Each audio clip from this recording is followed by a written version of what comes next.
everybody, I'm on Single Moms, Raising Food Allergic Kids on my Momumentary. Today is Mother's Day 2014. Happy Mother's Day to all of you folks out there. It's a sunny day here in Georgia. We were about 82 degrees today, and it's really turned out to be a great day, but we did have a not so sunny morning. This morning we went out to breakfast with the princess, and unfortunately staff didn't kind of take seriously what we needed to talk about as far as keeping her safe. We've been to the same place a couple of times. They've been okay in the past, but this time we ended up having an issue with cross-contamination. So that just took us on yet another trip to the ER. Having multiple allergies makes it really difficult sometimes to manage things, even though we want to try to continue to have what we consider to be a normal life and not shelter her too much. Shout out to Gwinnett Medical Center for everything they did today, but it did kind of shed light on something that I had thought may have been an issue in the past, but didn't kind of want to say anything about it until I was sure. And it's with regards to understanding allergic reactions when it comes to skin reactions, as we're dealing with multi-ethnic groups.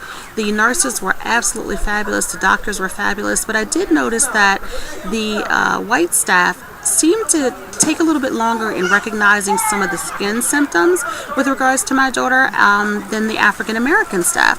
And you know, it's not that they weren't looking, because they really were, but I do know that when you have melanin, additional melanin in your skin, that you kind of have to be used to the way the skin is, the skin tones, the shades, and those sorts of things. And I noticed that the African American staff picked up on some things right away when I noticed that it looked like she may have been cycling around to a secondary reaction, whereas the other staff, they weren't quite sure if that was something that was left over from our previous reaction that we had already been treating, or if maybe mom was just overreacting a little bit. But they were taking it seriously. It's just they didn't notice it as quickly. However, when the other staff came in, they noticed it right away.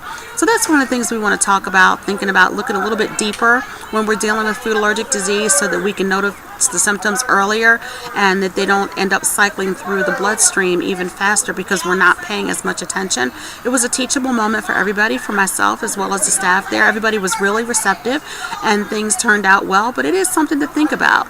So I'm going to continue running the multicultural support group that I run, Flowers for Anaphylaxis, the famsci.org group, and we're going to keep on doing our video blogs as well as our Twitter chats. Is something that we're doing now too. So I want you to keep up with us on flowersforanaphylaxis.com or famsci.org.